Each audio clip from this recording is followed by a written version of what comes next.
Halo teman-teman ilmuwan otodidak. Kali ini kita akan membahas topik yang sering dianggap misterius dan memancing rasa penasaran banyak orang, yaitu antimateri. Kita sering mendengar kata ini dalam film fiksi ilmiah atau teori tentang ledakan besar, tetapi apa sebenarnya antimateri itu? Apakah benar antimateri bisa menjadi kunci energi masa depan atau bahkan senjata super? Mari kita pelajari bersama. Segmen 1, apa itu antimateri? Pertama-tama, untuk memahami antimateri, kita harus memahami apa itu materi. Semua benda yang kita lihat dan sentuh di alam semesta ini terbuat dari materi, yaitu partikel seperti elektron, proton, dan neutron yang menyusun atom. Nah, antimateri adalah kebalikan dari materi biasa. Setiap partikel dalam materi memiliki versi cerminan dalam antimateri yang disebut antipartikel.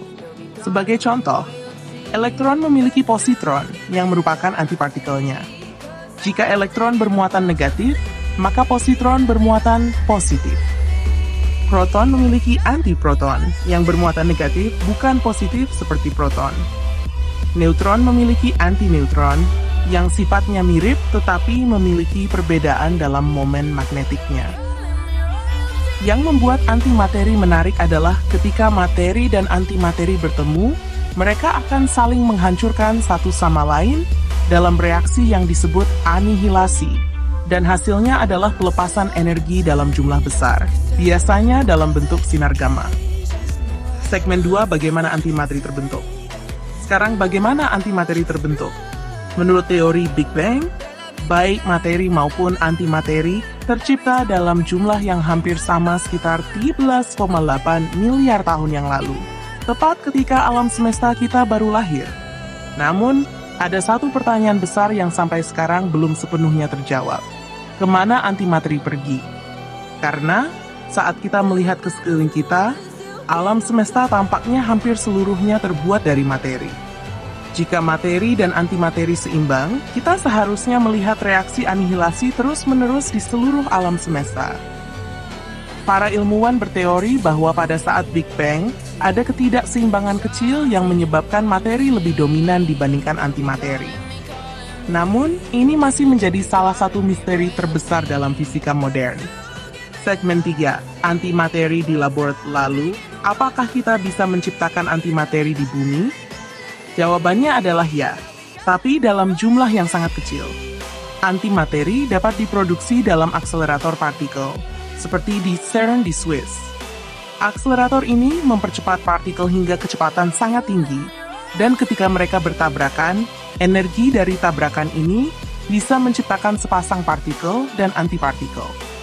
Misalnya, dalam eksperimen, para ilmuwan bisa menciptakan antiproton dan positron, tetapi menyimpan antimateri ini sangat sulit.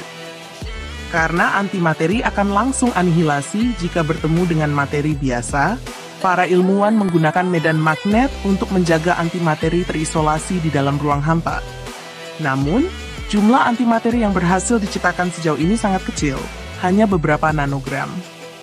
Untuk memberikan gambaran, jika kita bisa mengumpulkan antimateri sebanyak 1 gram saja, energi yang dilepaskan dari anihilasi antara 1 gram materi dan antimateri itu akan setara dengan ledakan nuklir seukuran bom Hiroshima.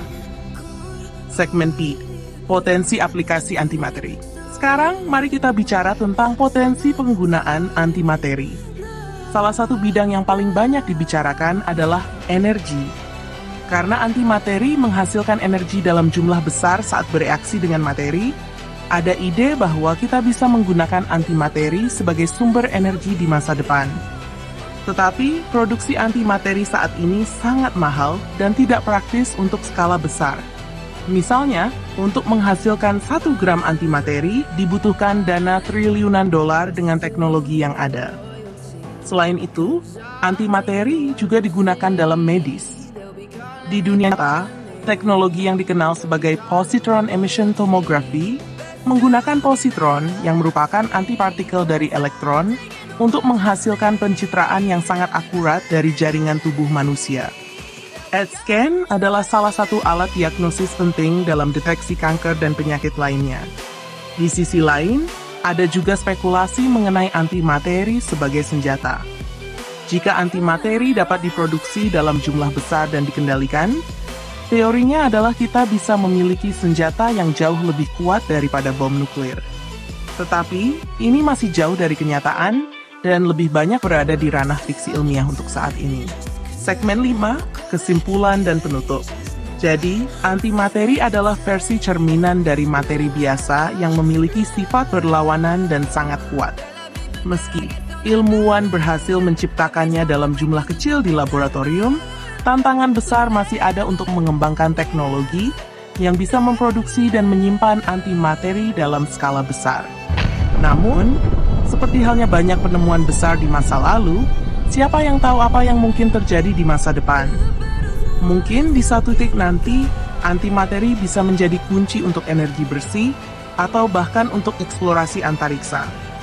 Nah, itu dia pembahasan kita tentang antimateri. Apakah menurut kalian antimateri bisa jadi solusi di masa depan, atau masih terlalu jauh dari jangkauan kita? Tulis pendapat kalian di kolom komentar ya. Jangan lupa untuk like, share, dan subscribe, agar kalian tidak ketinggalan video menarik lainnya dari ilmuwan otodidak. Sampai jumpa di video berikutnya.